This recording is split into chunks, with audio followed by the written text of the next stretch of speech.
Olá, estamos iniciando mais uma edição do programa Consultório Médico na TV. Diz uma certa rainha má, personagem de uma fábula, sempre quando está na frente de seu espelho: espelho, espelho meu, existe alguém mais linda do que eu? A história acaba com a Branca de Neve sendo sempre a mais bonita de todas.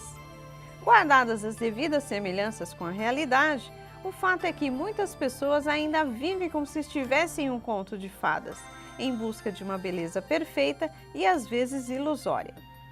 Aí vão em busca das mais diversas técnicas proporcionadas pela medicina para transformar o que a natureza lhes deu de melhor, sua beleza natural. É quando procuram um cirurgião plástico e em muitos casos querem fazer retoques para ter um rosto perfeito, mas qual o limiar entre a fantasia da beleza perfeita e a realidade? É o que vamos perguntar ao cirurgião plástico Charles Sá, entrevistado desta edição do programa Consultório Médico na TV.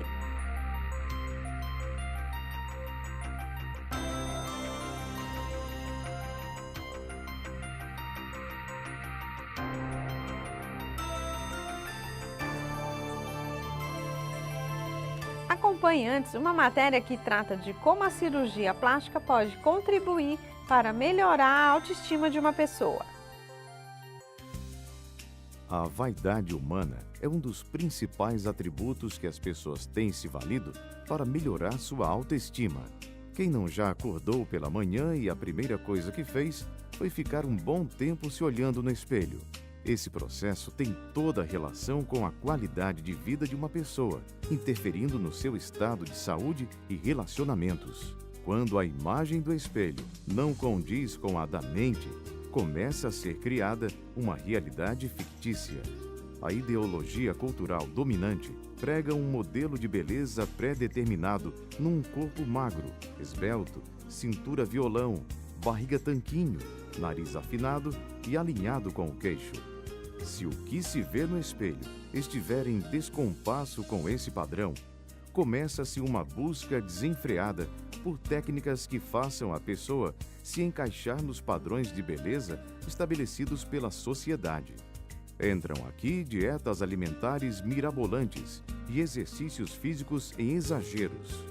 Um cirurgião plástico pode ser o fio da meada entre o exagero e a serenidade. O bom cirurgião plástico é aquele que aconselha e indica o melhor procedimento estético e não apenas resolve uma questão de vaidade humana. Afinal de contas, o que mais importa é a saúde de cada um. E se isso trouxer a autoestima esperada, melhor ainda. Dr. Charles Sá, muito obrigado por aceitar o convite ao programa Consultório Médico na TV. É uma honra estar aqui, falar com seus telespectadores, os seguidores do canal, né? E vamos falar muito sobre os assuntos que permeiam hoje a vida de todos nós, que é a cirurgia plástica, a beleza, né? A vaidade humana. São assuntos que estão aí na vida de todos nós, no nosso dia a dia, né? Doutor, e quando é recomendado a cirurgia da face, pelo menos? Olha, a cirurgia da face é uma das cirurgias realizadas pelo cirurgião plástico, né? Dentre outras, ela é geralmente procurada por aquelas pacientes que atingem após uma certa idade, em torno de 45 a 50 anos de idade. O processo de envelhecimento se torna mais evidente, né? E esse paciente apresenta algumas alterações faciais, como perda de angularidade, perda de volumetria e flacidez das estruturas profundas. Então, na verdade, essa cirurgia, ela visa devolver a esse paciente o seu contorno e também angularidade, definição de contornos e devolver angularidade. É o que dá o aspecto de uma face jovem. E quando a pele começa a ter o processo de envelhecimento, tem uma dificuldade para a cirurgia? Na verdade, sim, a pele ela passa por dois processos de envelhecimento: o processo intrínseco, que tem a ver com o próprio indivíduo, com a sua idade, né, com a cronologia da sua existência, e o processo extrínseco, que tem a ver com vários fatores, fatores solar, por exemplo, o fator solar, o fator ambiental, hormonal e vários outros fatores que interferem para aumentar a velocidade desse processo de envelhecimento. Quando o paciente chega na fase de 40, 50 anos, dependendo da região onde ele morou, se ele tem muita exposição solar ou não, hoje o principal fator extrínseco do envelhecimento cutâneo é o sol, a exposição solar. Então, se o paciente teve muita exposição solar ao longo da vida, ele vai ter uma pele com mais fotoenvelhecimento, que nós chamamos que é um padrão de elastose cutânea, que é aquela pele amorfa, sem hidratação, a pele atrofiada, sem aquele viço, né, de uma pessoa jovem. Então, obviamente que quando você opera um paciente com a pele nessa condição, ele vai ter um resultado bom, obviamente, que vai melhorar suas angularidades, definição de contorno, mas ele precisará de um tratamento adjuvante com o dermatologista para melhorar a qualidade de pele. Porque a cirurgia plástica ela vai tratar a flacidez, rugas profundas, aquelas marcas maiores em relação ao sulco nasogeniano, a papada do pescoço, as bolsas das pálpebras. A cirurgia plástica consegue remover e dar um aspecto mais jovem.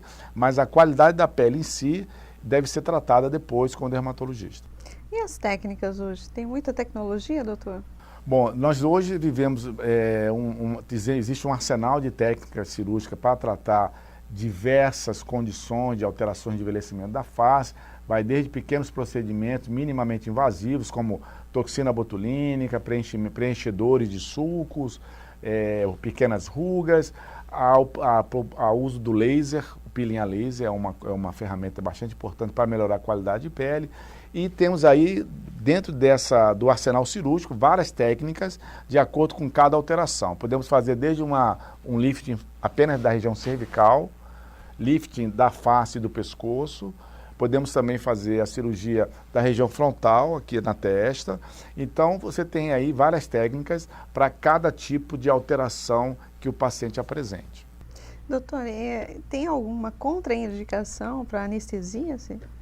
Na verdade, hoje, os procedimentos eles se tornaram cada vez mais rápidos, mais seguros e com o pós-operatório também bem mais breve do que antigamente. Hoje, com as técnicas que nós usamos, por exemplo, em relação à anestesia, praticamente hoje todas as nossas cirurgias realizadas na região da face, nós fazemos com anestesia local e sedação. Antigamente era tudo feito com anestesia geral. O pós-operatório era mais doloroso, o paciente sentia mais náusea, mais enjoo.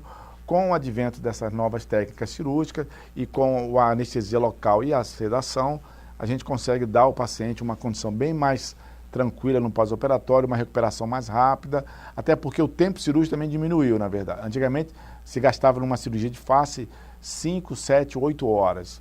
Hoje a gente consegue fazer uma cirurgia de face com 3, 4 horas de cirurgia. Então o procedimento ficou mais rápido, até porque se investiu em treinamento, novas técnicas, e isso dá ao procedimento uma maior segurança e maior rapidez na sua execução. E a recuperação do paciente, doutor? Em relação à recuperação do pós-operatório, é importante que o paciente siga todas aquelas orientações. Por exemplo, o paciente deve evitar, na cirurgia da face especificamente, usar óculos, não pode fumar, não pode ficar perto de pessoas que fumam, ele não pode dormir de lado. Então, assim, ele tem que ter algumas recomendações. Mas em relação à restrição do pós-operatório, comparativamente a uma cirurgia do corporal, ele dá um pós-operatório muito mais tranquilo, vamos dizer assim, porque o paciente pode se movimentar, ele pode andar e tal, e o tempo para ele voltar às atividades sociais, ele ir para um shopping, para um restaurante, ou voltar mesmo à própria atividade de trabalho, 2 semanas. Com 2 semanas ele já pode voltar à sua atividade social e laboral. A luz, ela reflete na pele, isso também possibilita alguma rejeição para a cirurgia, doutor? Na verdade, todo paciente que opera, que tem um processo cicatricial em andamento, né, na evolução, ele deve evitar o sol para evitar manchas e também que a cicatriz fique um pouco mais enegrecida ou mais alta, que chama cicatriz hipertrófica. O sol estimula essa cicatrização, é importante o paciente usar um protetor solar nessa fase de pós-operatório. As luzes internas que nós temos, né, dentro das nossas residências, isso também influencia, doutor? Existe por exemplo, alguma luz fluorescente também pode interferir sim. A gente recomenda que o paciente use protetor solar, principalmente quando ele usa também o computador. A gente pede que ele use protetor solar também. E tem outra contraindicação também, doutor? Bom, o que ele deve evitar, como eu falei, por exemplo, para ele ir à praia, se expor ao sol, no mínimo aí 2, 3 meses.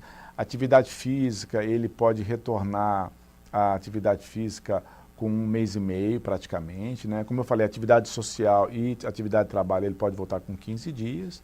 E a vida normal dele, a partir de 2 meses, ele já tem uma vida normal, pode voltar plenamente às suas atividades que ele já fazia anteriormente.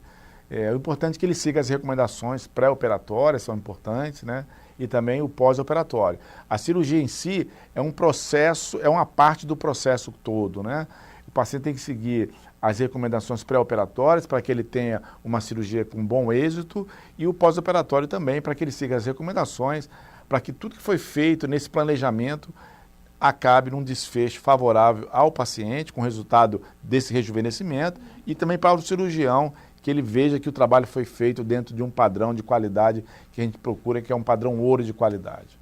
Dando uma excelência no trabalho. Exatamente. Né? Dr. Charles, nós vamos para um breve intervalo e já voltamos. Okay. Vamos agora para o quadro Fica a Dica com a doutora Alexandra Calafange.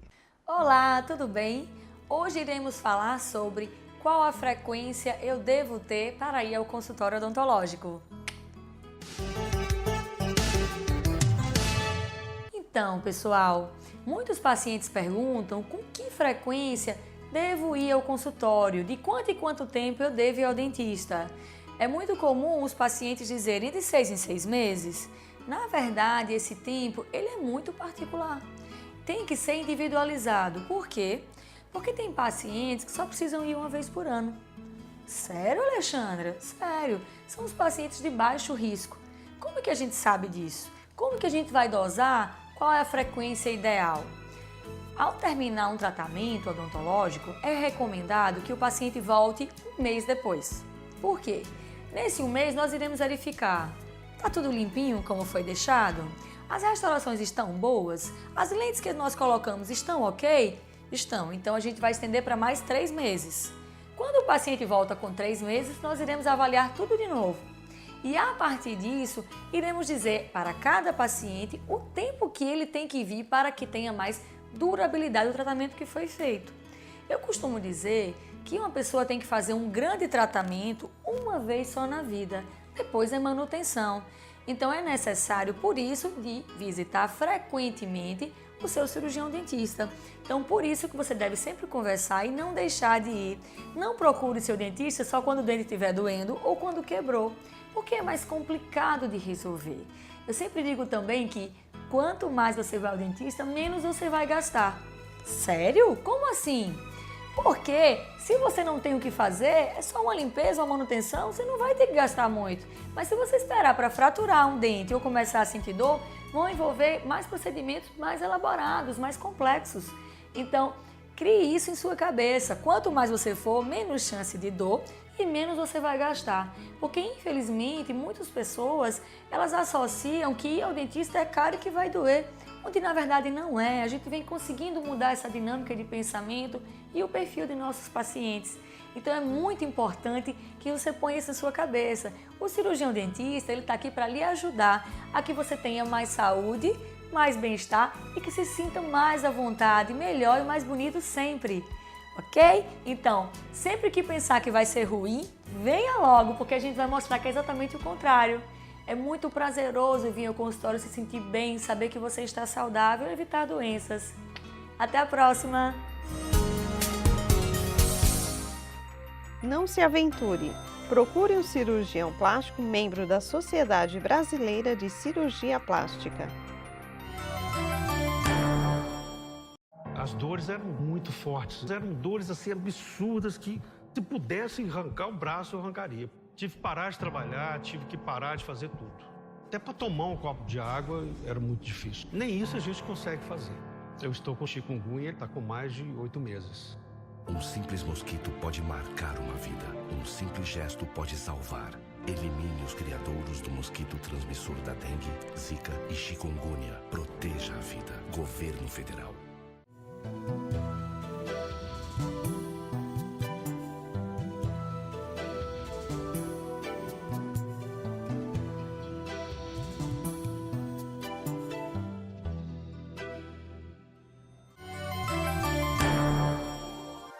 Estamos de volta com o segundo bloco do programa Consultório Médico na TV, que entrevista o cirurgião plástico Charles Sá.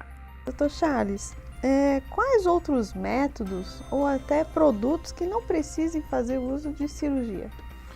Como eu falei, existem vários procedimentos, principalmente naquele paciente entre 30, 40, 50 anos, que não chegou no momento de uma cirurgia, ele pode lançar mão de diversos procedimentos minimamente invasivos, feitos no consultório, com preenchedores de sulcos, de rugas, né? Toxina botulínica, ele pode usar o laser também. O laser é uma ferramenta bastante importante para rejuvenescimento da pele. Existem vários outros tratamentos também que melhoram a condição facial. Obviamente que esses tratamentos também, existem os produtos, que eu também esqueci de falar, né? Os produtos dermatológicos que vão também melhorar essa qualidade de pele, só para a gente entender que numa fase inicial, esses produtos têm grande ação nesse processo. Mas chega um determinado momento desse processo de envelhecimento que essas estruturas, a estrutura profunda, muscular, bolsas de gordura, elas caem pelo processo de envelhecimento, elas ficam flácidas. Então, nenhum produto desse vai ter ação profundamente. Então, nessa fase da vida, realmente só a cirurgia plástica pode devolver ao paciente um rosto mais jovem, com angularidade e definição de contorno. E esses procedimentos, como eu falei, não cirúrgico, ele serve exatamente para, numa fase antes do momento da cirurgia, de 30 a 40 anos, e depois para manutenção do resultado da cirurgia. Então, eles se complementam, na verdade, né? Não substituem um ao outro, eles se complementam. Mas depois, no envelhecimento da pele, depois da cirurgia, há recomposição da pele? Na verdade, isso é uma questão muito interessante. Isso vai de encontro à pesquisa que nós estamos fazendo hoje, nessa pesquisa com célula-tronco, porque quando um paciente vem procurar uma cirurgia plástica, paciente de 50, 60 anos, ele já tem a pele um pouco já fotoenvelhecida. Então a gente trata a musculatura do rosto, as bolsas de gordura, melhora, reposiciona esses tecidos profundos e tira o excesso de pele. Trata a flacidez da pele, tá certo? Mas o paciente continua ainda com o padrão de pele com fotoenvelhecimento, sem flacidez, mas a qualidade da pele dele é um padrão de fotoenvelhecimento. Então, nós realizamos uma pesquisa que está tendo uma grande revolução, impacto na medicina como um todo, porque nós começamos a utilizar a célula-tronco do próprio paciente para regenerar essa pele. Então, o que nós estamos propondo hoje é uma cirurgia de face regenerativa. Eu melhoro contorno, melhoro angularidade, trato flacidez de pele e estrutura profunda, mas também com o uso da célula-tronco, eu estou regenerando essa pele, trazendo essa pele para um padrão de uma pele jovem. Isso é o grande avanço hoje, dentro desse século, essa proposta que nós estamos trazendo através dessas pesquisas que são realizadas na Universidade Federal do Rio de Janeiro, com a Universidade do Rio Grande do Norte e também com a Universidade de Verona, na Itália. É um grupo multicêntrico, onde está sendo realizada essa pesquisa. Nós já estamos praticamente concluindo todos esses centros, cada fase da pesquisa. Já fizemos algumas publicações aí pelo mundo. Em 2015, esse projeto de pesquisa ganhou um prêmio internacional na Sociedade Americana de Cirurgia Plástica. Eu fui lá, recebi um diploma lá, um certificado, teve uma cerimônia. Foi bastante honroso para nós. Então, as pesquisas estão sendo aqui no Brasil? No Brasil, exatamente, Olha, com parceria com a Universidade de Verona, na Itália, né? Então, nessa pesquisa existem outros cirurgiões plásticos, a doutora Natália Gontijo Amorim, ela também é outra cirurgiã plástica que está encabeçando com o grupo da Itália, essa fase na Itália, das análises que nós fizemos, e aqui no Brasil eu faço junto com a Universidade Federal do Rio de Janeiro, com dois outros grandes pesquisadores do Laboratório do Rio de Janeiro, na Universidade Federal, que é o professor Radovan Borojevic e a professora Cristina Maeda. Doutor, você citou que tem alguns produtos, né, que faz o tratamento quando não se faz a cirurgia. Esses produtos é feito na clínica, doutor? Existem alguns produtos, na verdade, assim, hoje nós entendemos que toda essa atividade de terapia de pele e tal, ela deve ser tratada com o dermatologista. Então, a gente manda esses pacientes ou previamente para fazer um tratamento de pele com dermatologia, principalmente no pós-operatório, a gente devolve esse paciente para o dermatologista, que se ele já tem, ou nós indicamos um dermatologista que já tem um certo contato com a nossa clínica, a gente encaminha para que esse paciente tenha um segmento a partir da cirurgia com o dermatologista para tratar a condição de pele, que é importante para o resultado final. Esse processo também pode ser inverso, procurar um dermatologista primeiramente para depois fazer a Sem cirurgia? dúvida, eu acho que, como eu falei anteriormente, né, os tratamentos não cirúrgicos eles devem ser iniciados já o paciente com 30 anos, a partir ele começa a tratar a pele para essas pequenas alterações do fotoenvelhecimento, peelings, produtos cosméticos, dermatológicos, toxina botulínica, preenchedores.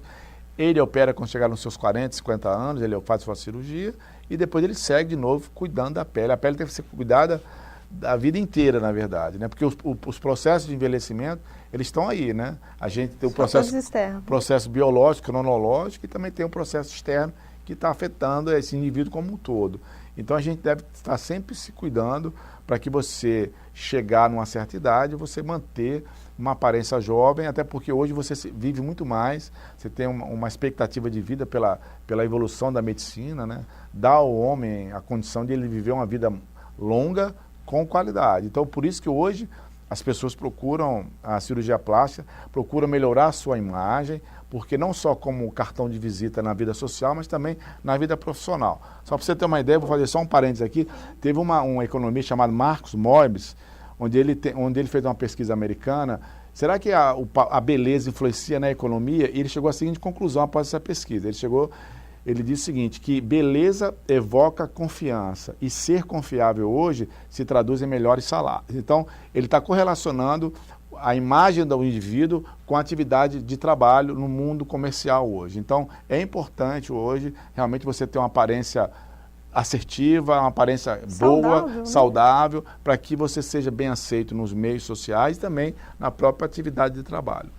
Porque a pessoa com um semblante de sofrimento, ela não vai dar credibilidade em qualquer trabalho, né? Exatamente. A gente não está falando aqui de beleza, assim, né? Ser belo ou não ser belo. É você ter uma aparência saudável, jovem, né? Procurar você não pode ter uma papada, isso dá uma impressão de relaxamento, vamos dizer assim, de descuido, né? Então você ter uma aparência adequada, agradável, é importante. Não quer dizer que você precisa ser um Brad Pitt, então uma Angelina Jolie, não precisa, né? Você ter realmente as suas características, mas você estar bem cuidado. Esse que é o conceito, estar bem cuidado. A própria autoestima, né? Elevada. Doutor, nós vamos para um breve intervalo e já voltamos. Siga rigorosamente as orientações do pré- e pós-operatório indicadas pelo seu cirurgião plástico. Se o seu filho reclama de dores persistentes na barriga com frequência, muita atenção! A massa abdominal pode ser um sinal do câncer. Por isso, apalpe a barriga dele sempre que possível. A pressão alta pode surgir também.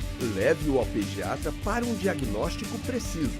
Lembre-se, na cura do câncer infanto-juvenil, quanto mais cedo, melhor.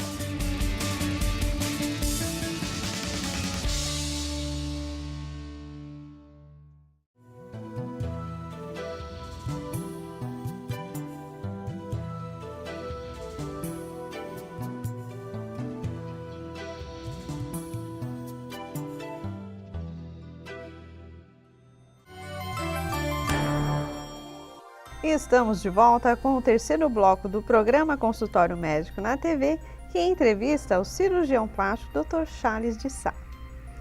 Dr. Charles, quando para o paciente é importante fazer a pesquisa para a procura de um cirurgião plástico? Uma ótima pergunta. Eu acho que todo candidato a uma cirurgia plástica, ele deve se cercar. Se esse cirurgião, né, escolhido, ele realmente é membro da Sociedade Brasileira de Cirurgia Plástica, para que o paciente não caia em situações, muitas vezes, perigosas e desagradáveis. Então, toda a cirurgia plástica deve ser feita pelo cirurgião plástico. Para isso, pode-se consultar o site da Sociedade Brasileira de Cirurgia Plástica, que é www.cirurgiaplastica.org.br. Lá você vai ter um quadro, você bota o nome do cirurgião, e vai aparecer se ele é ou não membro da sociedade. Isso é uma ferramenta importante, isso até é um serviço de utilidade pública. Como tem muita procura pela cirurgia plástica, e muitas vezes o paciente vai por propagandas, vai pelo preços muito baratinhos e tal, achando que vai ter realização do seu sonho, né? É importante ele ter essa consciência de procurar saber se esse médico realmente é membro da sociedade, para que ele não caia depois numa situação desagradável de ter seu sonho frustrado e até mesmo risco de vida, né? Doutor, e hoje é uma referência no Brasil a cirurgia plástica, não é isso? Graças ao professor Pitangui, que foi um decano, né, um ícone dentro da cirurgia plástica, revolucionou, vamos dizer assim, a cirurgia plástica no Brasil e no mundo, trazendo novas técnicas, sendo uma grande referência mundial, conhecido no mundo inteiro. Acho que depois de Pelé, ele é a pessoa mais conhecida, o brasileiro mais conhecido no mundo, né? E não só ele criou novas técnicas, mas também criou gerações de cirurgiões plásticos. E eu tenho a honra de pertencer a essa escola, com muito orgulho. E a gente hoje, com a morte do professor, a gente hoje continua no Rio de Janeiro, no Instituto Pitangui, dando continuidade a esse trabalho que ele começou, no ensino com novas gerações de cirurgiões que procuram lá o serviço para aprender cirurgia plástica. E tem um lema do Pitangui bastante interessante, né? Eu sempre digo lá para os alunos que lá a gente aprende cirurgia plástica não só como técnica cirúrgica, mas também como filosofia de vida. Você aprender a entender o outro, os seus anseios, a busca de estar melhor em harmonia com a sua imagem, para que você tenha uma vida mais tranquila, mais assertiva e você possa trilhar os caminhos da vida com muito mais felicidade, com muito mais tranquilidade, com muito mais assertividade. Doutor, agora um termo técnico que eu quero perguntar, o que é a blefaroplastia?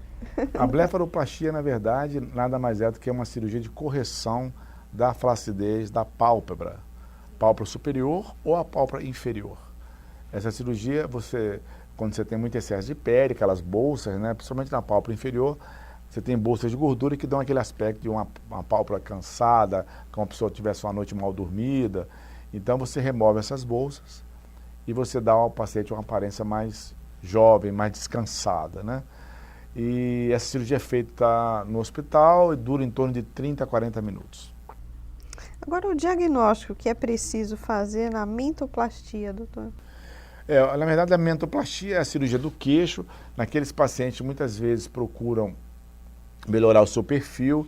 Quando você tem um queixo muito retruso, muito voltado para trás, a gente pode avançar esse queixo para equilibrar o perfil do paciente.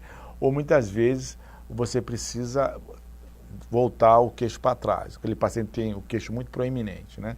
Para você equilibrar o perfil, chama isso até perfiloplastia.